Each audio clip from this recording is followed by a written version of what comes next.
Voilà, donc ce matin, j'aimerais aller, si vous voulez bien, ouvrez vos Bibles, dans le passage de Apocalypse 12, parce qu'il me semble que c'est ce que nous sommes en train de vivre en ce moment, et que les cieux crient très fort lorsque la terre veut bien entendre, eh bien, ça finit par se rencontrer. Alors, si vous voulez bien, on va lire ce chapitre 12 d'Apocalypse qui est finalement assez court. Donc, prenons-le en entier parce qu'on va aller sur deux, trois points qui me semblent importants pour ce que nous traversons justement. Alors, verset 1 de Apocalypse chapitre 12. Un grand signe parut dans le ciel, une femme enveloppée du soleil, la lune sous ses pieds et une couronne de 12 étoiles sur sa tête. Elle était enceinte et elle criait, étant en travail et dans les douleurs de l'enfantement. Un autre signe parut dans le ciel et voici, c'était un grand dragon rouge ayant 7 têtes, 10 cornes et sur ses têtes 7 diadèmes. Sa queue entraînait le tiers des étoiles du ciel et les jetait sur la terre.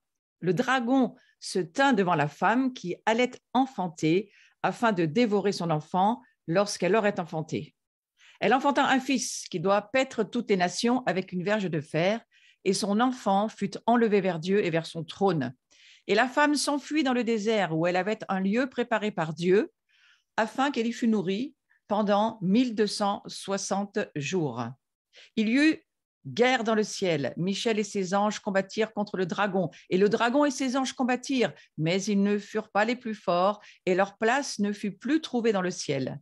Et il fut précipité le grand dragon, le serpent ancien, appelé le diable, et Satan, qui séduit toute la terre.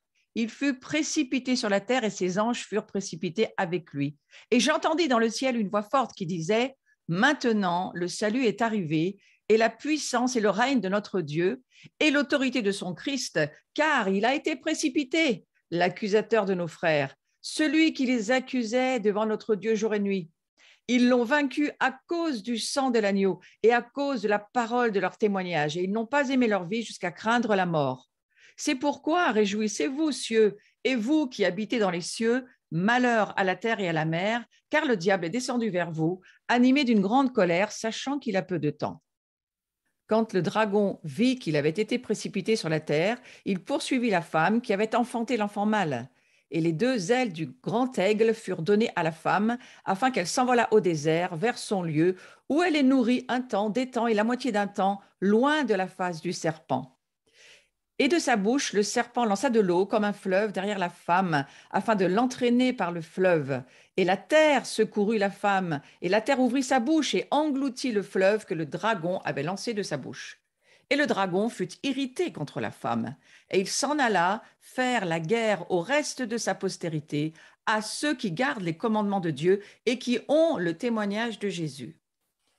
Il y a deux choses que j'aimerais faire remarquer dans ce texte. D'abord, c'est les temps dans lesquels nous sommes.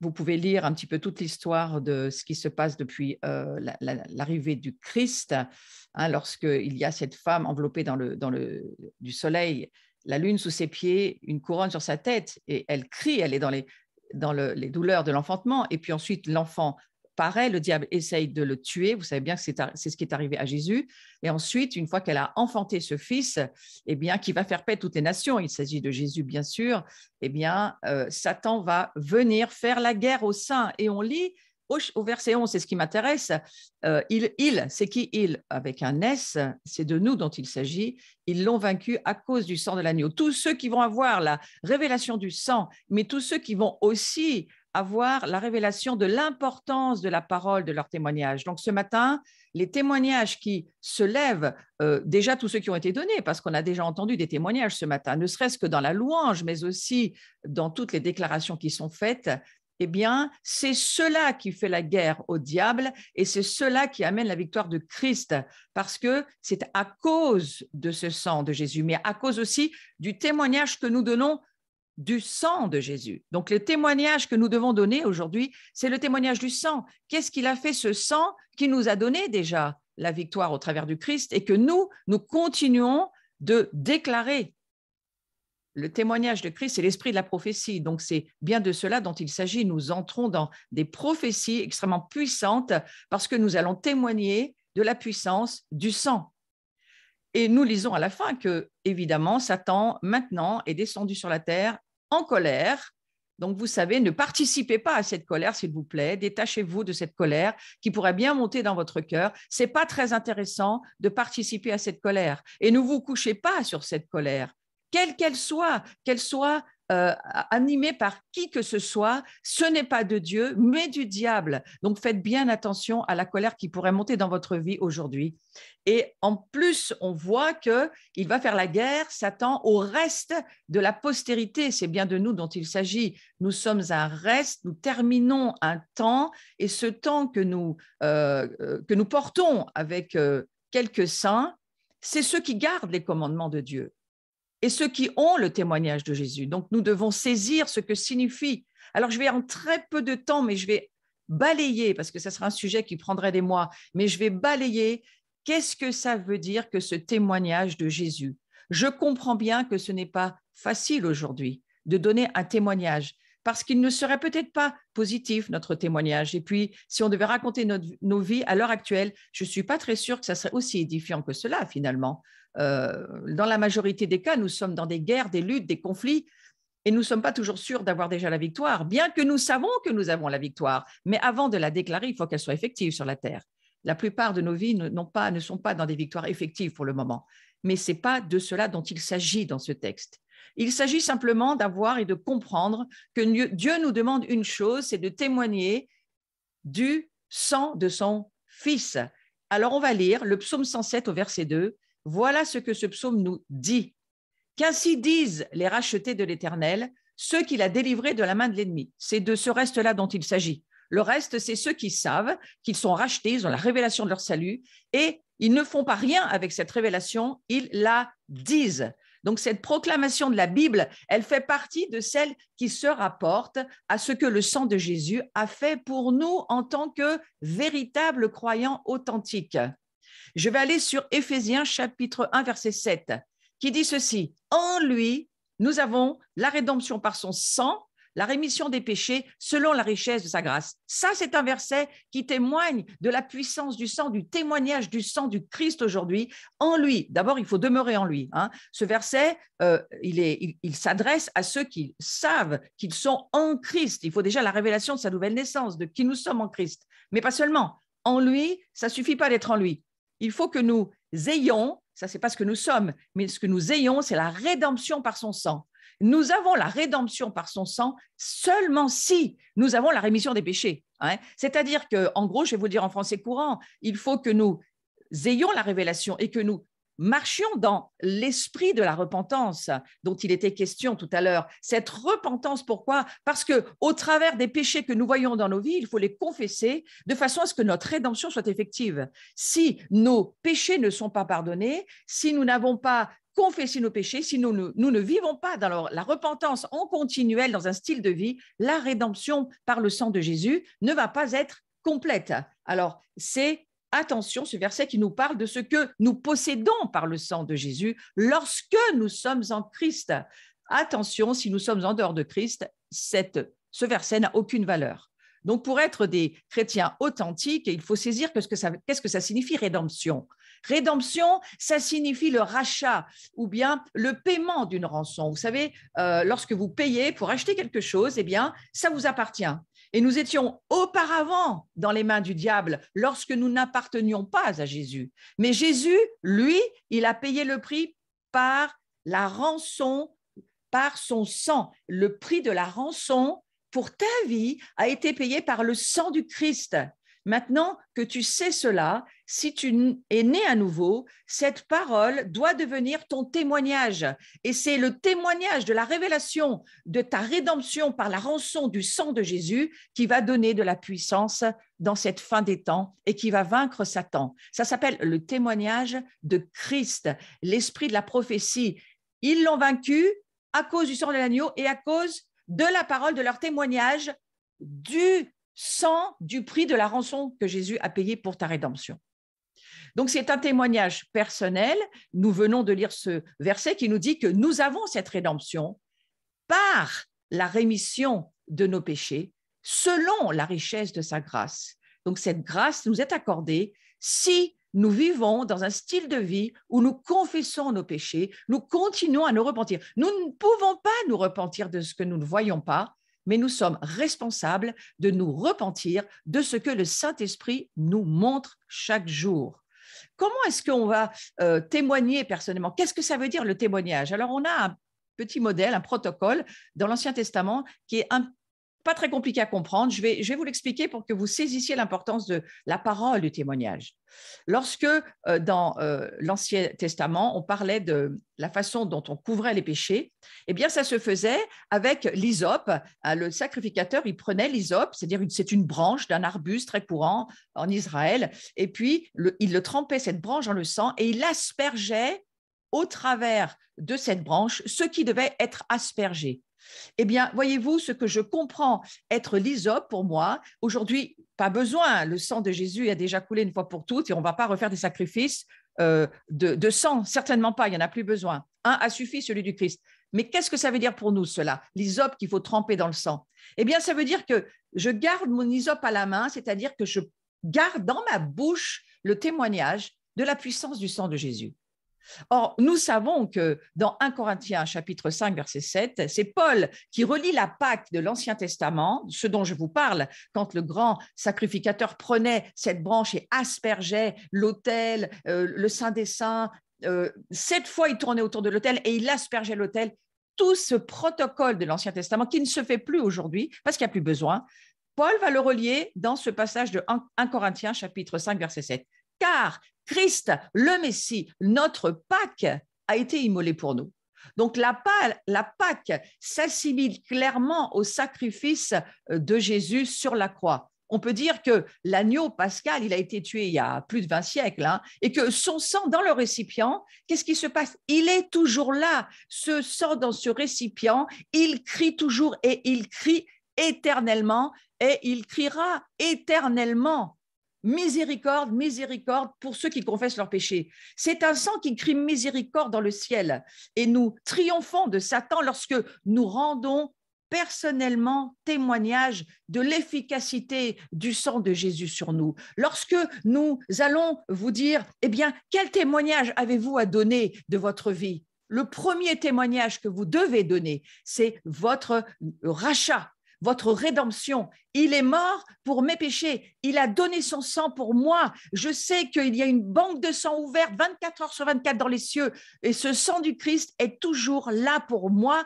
Et non seulement, je sais qu'il est là-haut, mais le sang crie pour moi. Les cieux crient sur la terre. Miséricorde, miséricorde. Donc, nous triomphons du diable, de la pression qu'il met sur nous. Nous traversons les montagnes, les combats, lorsque nous prenons la parole, c'est-à-dire l'hysope, dans notre bouche, parce que la bouche, c'est l'épée, elle est dans notre bouche. Vous remarquez que l'épée n'est pas dans notre main dans la parole de Dieu.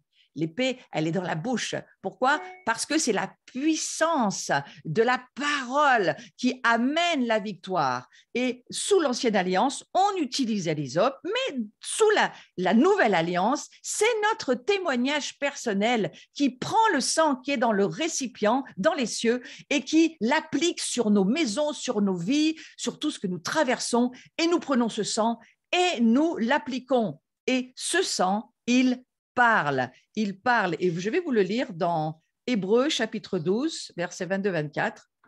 Vous, tout vrai croyant, vous vous êtes approchés de la montagne de Sion, du sang de l'aspersion qui parle mieux que celui d'Abel. Voyez, c'est marqué dans ce verset d'Hébreux 12. Ce n'est pas marqué dans l'Ancien Testament seulement, c'est marqué dans le Nouveau Testament. Vous vous êtes approchés de la montagne de Sion, du sang de l'aspersion. Vous voyez, la Pâque, l'hysope, c'est la parole de notre témoignage aujourd'hui, qui parle mieux. Donc, ça veut dire que si déjà le sang d'Abel crie vengeance et parle miséricorde, le sang de Christ parle d'autant plus miséricorde. Donc, sur la montagne céleste de Sion, aujourd'hui, sachez que le sang de Jésus, qui a été aspergé pour nous éternellement dans le Saint des Saints, dans ce sanctuaire céleste, devant Dieu en personne, il est toujours disponible. Et Christ, il est entré dans ce lieu comme notre précurseur. Il a obtenu notre rédemption éternelle par son sacrifice. Il a aspergé la preuve de cette rédemption dans la présence même du Tout-Puissant qui a dit « Oui, mon fils, ça va, c'est bien. Ton sang va nous permettre maintenant de continuer notre plan de sauvetage, notre plan de salut. Et notre plan de salut, c'est quoi? Eh bien, c'est la révélation et la parole de notre témoignage à cause du sang de l'agneau, à cause de la parole de notre témoignage, de la puissance du sang de l'agneau. Vous savez, ce n'est pas le témoignage de notre vie en soi, nos histoires, dont il est question dans l'Apocalypse. Il est question du témoignage de Christ, c'est-à-dire du témoignage de son sang, de ce qu'il a accompli dans ma vie. Alors, non seulement je suis né à nouveau, non seulement je deviens une nouvelle créature, ça c'est le témoignage de Christ dans ma vie, mais en plus de ça, il me permet de recevoir le Saint-Esprit. Alors, vous pouvez témoigner de la puissance du Saint-Esprit dans votre vie. Vous parlez en langue, vous utilisez les dons, vous les offrez à ceux qui sont autour de vous, vous offrez vos talents, vous offrez votre louange, votre adoration. Vous êtes un vrai sacrificateur qui officiez devant Dieu, vous aussi. Mais quel est le témoignage de Christ en vous? Je suis rempli du Saint-Esprit. Ça, c'est le témoignage. Et ça va vaincre le diable à la fin des temps. C'est pourquoi le parler en langue est tellement puissant. C'est un témoignage de Christ en nous qui a vaincu Satan. Le parler en langue est extrêmement puissant. Les dons sont extrêmement puissants. Tout ce que Jésus nous a acquis, notre héritage, et vous savez ce dont il est question, l'héritage dont il est question dans la parole de Dieu, nous héritons de la lumière, nous héritons de la lumière qui chasse les ténèbres. Ça aussi, c'est un héritage puissant. Voyez. Donc, le sang de Jésus, remarquez bien que ce sang, c'est lui qui détruit toute la culpabilité, qui détruit tous les péchés, qui détruit même la vieille nature. C'est un sang qui nous fait entrer dans un nouveau monde éternel, une vie éternelle, dans laquelle nous sommes déjà, si nous le croyons, par la foi. Donc, ce sacrifice, je veux revenir quelques moments dessus, Jésus s'est offert en sacrifice pour notre monde, mais il s'offre encore aujourd'hui pour notre monde. Il a versé son sang pour quiconque croit en lui puisse avoir la vie éternelle, ne meure pas, mais qu'il puisse vivre éternellement. Vous savez, ce n'est pas quelque chose qu'on apprend par cœur, c'est quelque chose que nous expérimentons. Nous traversons les épreuves parce qu'il y a derrière une bénédiction cachée pour nous. Nous allons découvrir que les choses ne vont pas se passer comme nous, on croit qu'elles devraient se passer. C'est pourquoi il faut poser nos pensées, les abandonner. Les pensées humaines, les pensées charnelles, les pensées intelligentes humaines n'ont aucune force devant Dieu. Mais il faut remplir nos pensées de ce que la parole de Dieu nous dit parce que nous recevons les pensées de Dieu et à partir de là, le Saint-Esprit ouvre les portes de la révélation. Ça, c'est le témoignage de Christ. Alors, je vais juste vous lire ceci parce que dans l'Ancien Testament, concernant les péchés, la façon dont ils étaient pardonnés, c'était très particulier. Et surtout, ce jour de Yom Kippour, c'est en ce jour seulement, dans l'Ancienne Alliance, que le grand sacrificateur, il allait dans le Saint des Saints avec le sang du sacrifice des animaux et puis qui couvrait les péchés d'Israël seulement pendant 1 an. Il fallait recommencer tous les ans. Et le grand sacrificateur prendra du sang du taureau, il fera l'aspersion avec son doigt sur le devant du propitiatoire. Là, il n'a pas la branche d'hysope, il prend son doigt le jour du Yom Kippour. Ça ne vous rappelle pas quelque chose dans la Nouvelle Alliance? Celui qui chasse les démons, ce n'est pas lui qui le fait, c'est le doigt de Dieu qui le fait. Donc, ça veut dire, lorsqu'il est question du doigt dans la parole de Dieu, il est question de la présence même de Dieu. C'est-à-dire que le grand sacrificateur, il a sur lui la puissance de Dieu et au travers de son doigt, prenez votre imagination et puis bougez un petit peu avec moi avec ce texte et utilisez votre imagination pour voir ce que Dieu essaye de vous montrer. Il fera l'aspersion avec son doigt sur le devant du propitiatoire vers l'Orient. Et puis, il fera avec son doigt 7 fois l'aspersion du sang devant le propitiatoire. Vous imaginez qu'il trempe son doigt dans le bol où il y a le sang du peuple, enfin des animaux, mais qui payaient pour le peuple, et puis qui va 7 fois asperger avec son doigt plein de sang le propitiatoire. Seul le sang pouvait offrir la propitiation, c'est-à-dire le pardon. Ça couvrait les péchés. Le propitiatoire, c'est ce qu'il y a sur l'autel, dans le Saint des Saints, dans le tabernacle, pour couvrir les péchés. Jésus, lui, vient faire exploser tout ça pour dire « Mon sang divin, une fois, il a coulé sur la croix, ça suffit. Il n'y a plus besoin de sang de sacrifice. » Mais aujourd'hui, réalisons une chose, parce que ce sang qui a été versé 7 fois avant que le sacrifice soit considéré complet pour Dieu, regardez ce que Jésus va venir faire. réaliser que tous les protocoles de l'Ancienne Alliance ont été réalisés par Jésus. Et qu'est-ce que 1 Pierre, chapitre 1, verset 18-19 nous dit? Sachant que ce n'est pas par des choses périssables, par de l'argent ou de l'or, que vous avez été rachetés, rachat, rédemption, hein, de la vaine manière de vivre que vous avez hérité de vos pères, mais par le sang précieux de Christ, comme d'un agneau sans défaut, sans tache. Donc ici, ce texte nous dit, le Fils de Dieu était comme cet agneau pour la Pâque qu'on devait trouver sans défaut, sans tache. Jésus, lui, n'a jamais péché. Il était parfaitement homme, parfaitement Dieu. Il y a un mystère de l'incarnation de la parole de Dieu. Mais vous notez une chose très importante, c'est que nous sommes rachetés.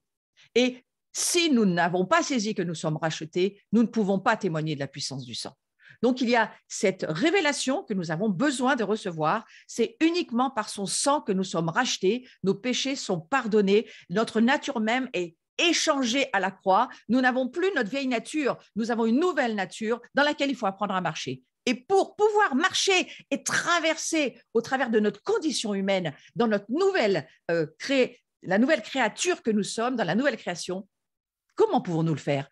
Par la puissance du sang et par la parole de notre témoignage. C'est de cela dont il s'agit. C'est de cette glorieuse croix dont je parle dans mes cours du jeudi d'ailleurs, où je creuse sur ce que signifie la puissance du sang. Et vous noterez que ce transfert dont il est question ici, il n'est effectif et il nous sera bénéfique que si nous faisons une seule chose, je vous l'ai dit au tout début, que les rachetés disent. Donc, nous devons devenir une communauté prophétique qui va dire ce que signifie le témoignage de Christ. Ce n'est pas l'histoire de notre vie, c'est l'histoire du sang de Jésus et de ce qu'il a fait dans notre vie que nous devrions témoigner au pupitre à chaque fois que le Seigneur ouvre une porte du témoignage en disant « Aujourd'hui, c'est la journée du témoignage, allez-y ». Qu'est-ce que nous avons à faire? À témoigner de la puissance du sang. C'est pour ça que moi, je me suis mis ce matin, comme je savais que le Seigneur avait ouvert une porte pour le témoignage, je me suis mis à me dire, je vais témoigner de la puissance de son sang.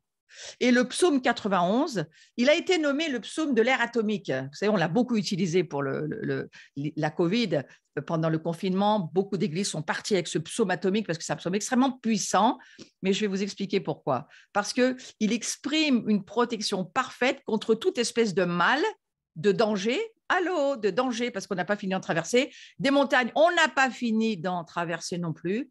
Donc, c'est un psaume qui exprime, qui parle, qui témoigne de Christ et des moyens de comment on peut se mettre en protection à tout instant et par tous les moyens. Beaucoup de chrétiens connaissent bien ce passage, mais on va lire juste, moi je ne vais pas lire tout le passage, je vais lire juste 2 versets. Le premier, celui qui demeure sous l'abri du Très-Haut repose à l'ombre du Tout-Puissant.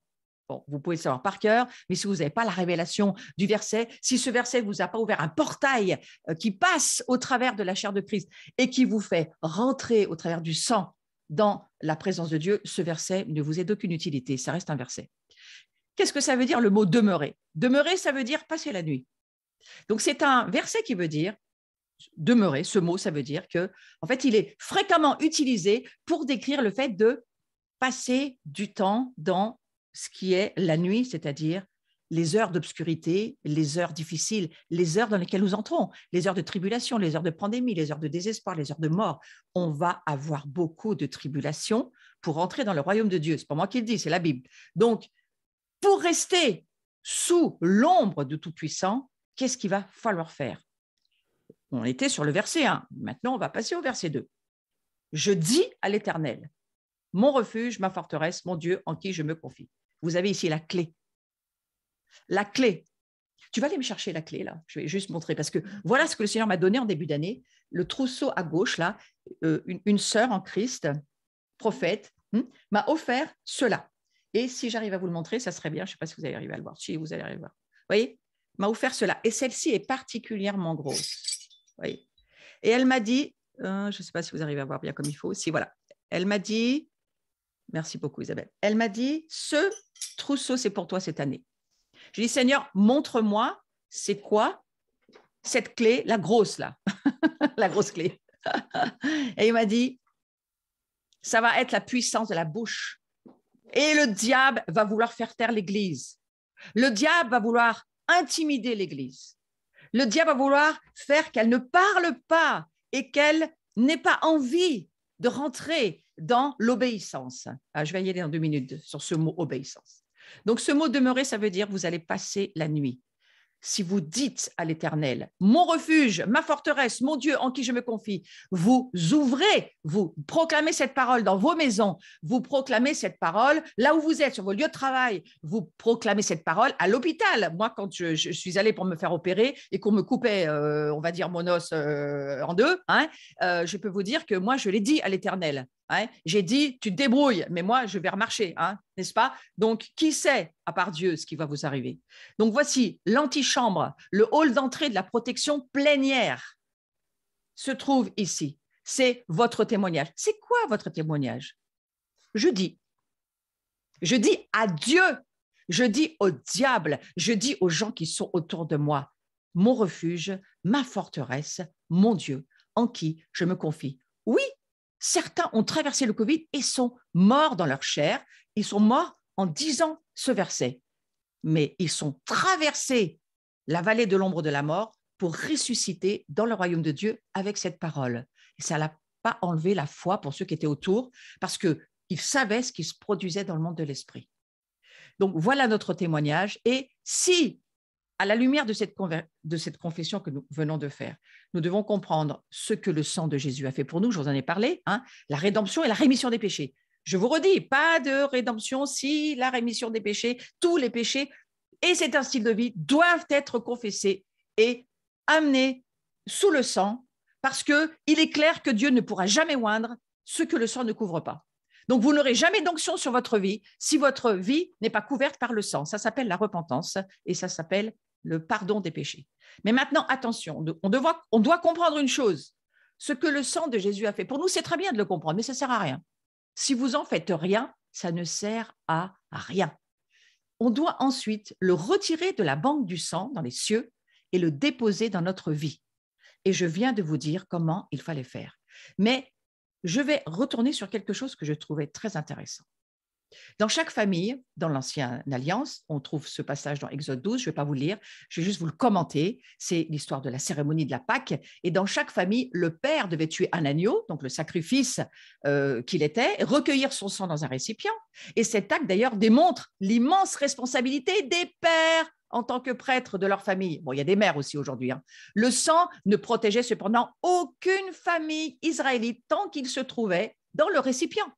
Il devait être transféré du récipient à l'endroit où vivait la famille et il n'y avait qu'une seule façon de le faire, c'était en se servant, je vous l'ai dit tout à l'heure, d'une branche d'hysope. Là, donc, le chef de famille prenait la branche d'hysope et il aspergeait ce qui devait l'être.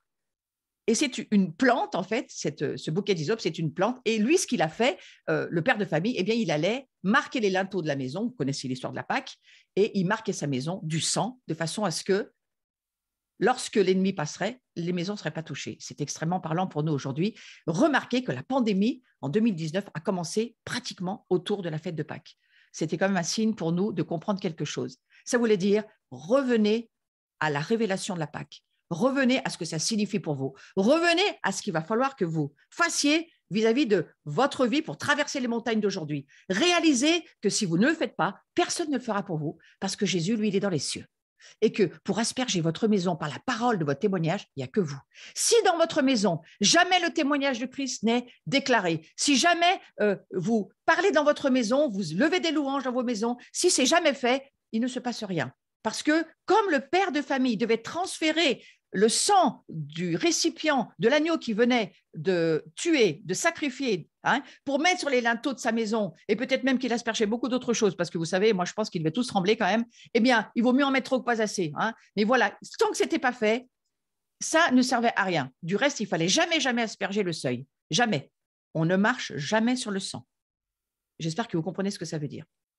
Ça veut dire que, attention, on ne fait pas n'importe quoi avec le sang et on ne marche pas dessus.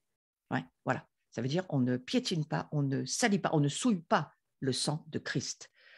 Seuls donc étaient protégés, je le redis, ceux qui étaient dans la maison, et il y avait même des Égyptiens dans la maison. Donc ceux-là, ils étaient protégés aussi. Tout Égyptiens qu'ils étaient. Maintenant, écoutez ça. Ça, c'est quelque chose que le Seigneur m'a dit il n'y a vraiment pas longtemps. Vous pouvez être en sécurité en Égypte. Je ne parle pas de la nation d'Égypte d'aujourd'hui, que j'aime profondément et j'aime beaucoup les Égyptiens. Il n'est pas question de cela. Il est question de la symbolique que représente l'Égypte, c'est-à-dire les ténèbres.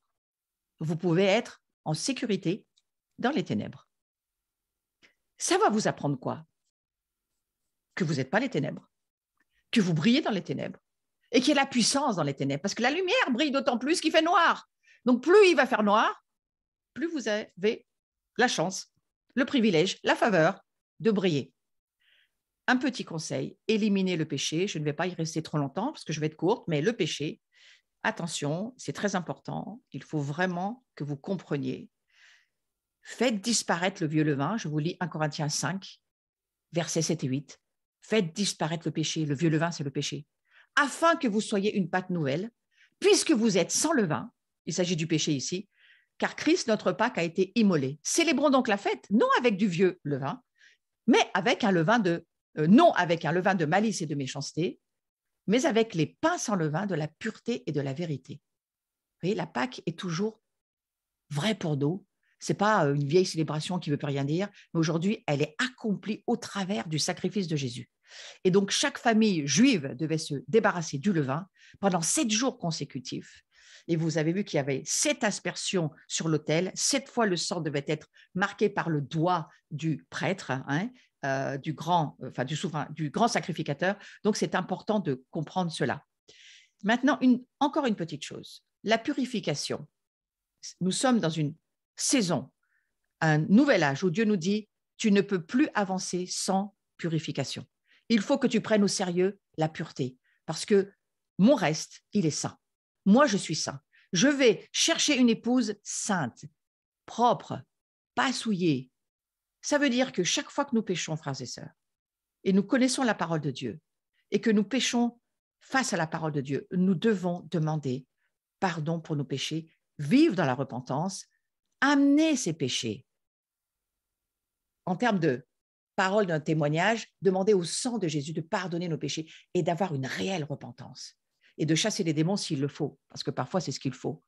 Mais vous voyez ce verset de Colossiens chapitre 1, verset, je vais vous lire juste le premier, rendez grâce, verset 12, rendez grâce avec joie au Père qui vous a rendu capable d'avoir part à l'héritage des saints. C'est pas fini. L'héritage des saints dans la lumière. Donc Paul, il parle d'un héritage qui est préparé pour le peuple de Dieu, mais un héritage dans la lumière, pas dans les ténèbres. Mais ça ne le dérange pas de nous mettre dans les ténèbres. Ce n'est pas parce que vous êtes dans les ténèbres que vous êtes ténèbres. Et je crois que c'est ce que Dieu veut nous apprendre dans cette saison, alors que nous traversons des terres samaritaines en tout genre, des terres difficiles, des terres de maladie, des terres d'oppression, des terres souillées, des terres de pire en pire, parce que le monde va aller de pire en pire. Nous entrons dans le pire du pire. L'empire du pire, c'est maintenant. C'est la fin d'un âge. Dieu nous a choisis, il croit en nous. Pourquoi faire? Pour que nous puissions témoigner de Christ, de notre nouvelle naissance, de l'Esprit de Christ en nous, de la lumière que nous sommes. Nous sommes des lumières sur la montagne au milieu de grandes ténèbres. Et faites la différence. Ce n'est pas parce que vous êtes dans les ténèbres que vous êtes ténèbres. Donc le pardon des péchés nous est acquis. Et c'est très important de comprendre ceci. Matthieu 26, 28, lorsqu'il a passé à ses disciples la coupe, on va aller à la communion. C'est pour ça que j'y vais aussi, moi, dans ma petite exhortation, bien simple, mais j'espère qu'elle vous aidera un petit peu ce dimanche, car ceci est mon sang.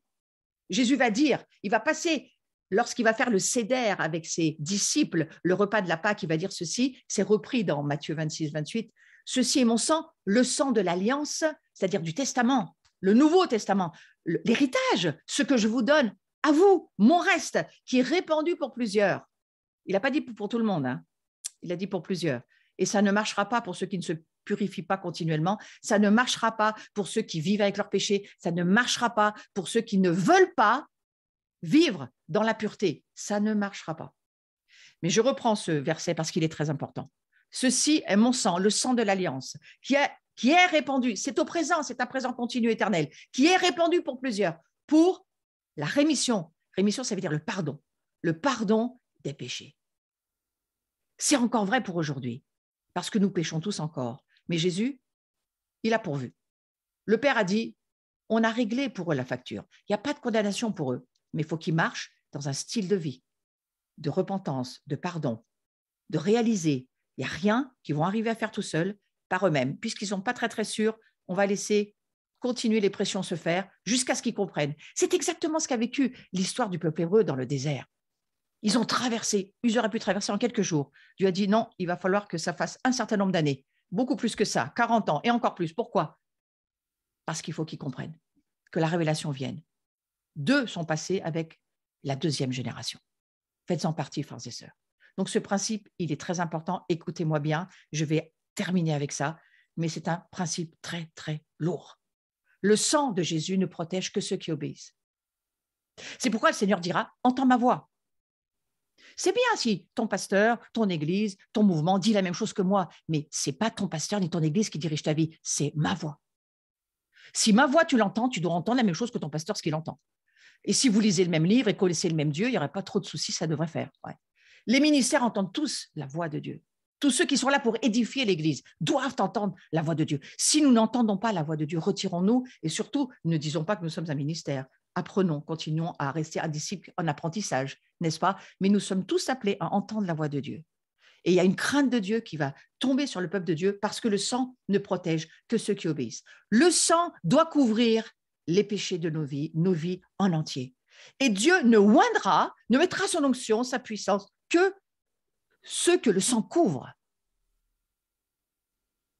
Voilà. Donc 1 Pierre, chapitre 1, verset 2 dit ceci.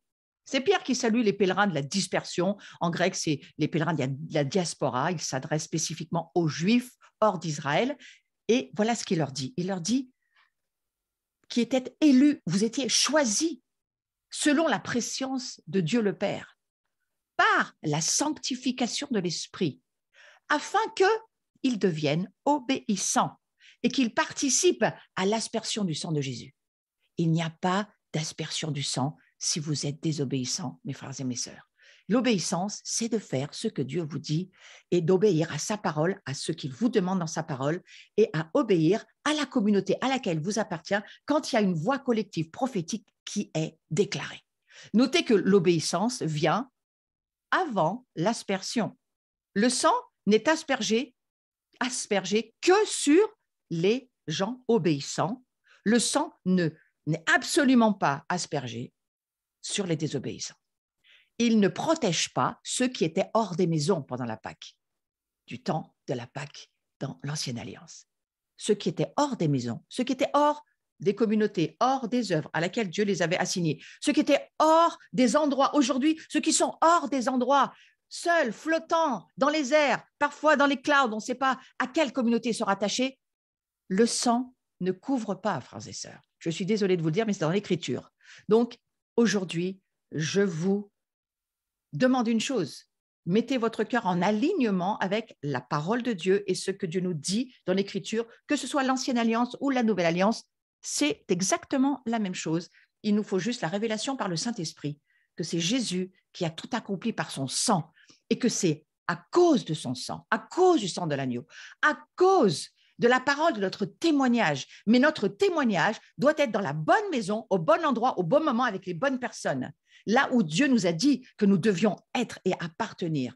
Et le genre de pardon dont nous avons besoin, voyez-vous, eh bien, c'est de cela. Que Dieu pardonne toutes nos désobéissances, que Dieu pardonne tout ce qui n'est pas aligné à sa vie, que Dieu pardonne parce qu'il ne couvrira pas par son sang nos opinions, nos idées ou nos envies, ou nos façons de vivre, ou ce qu'on n'a pas envie parce qu'on veut ça.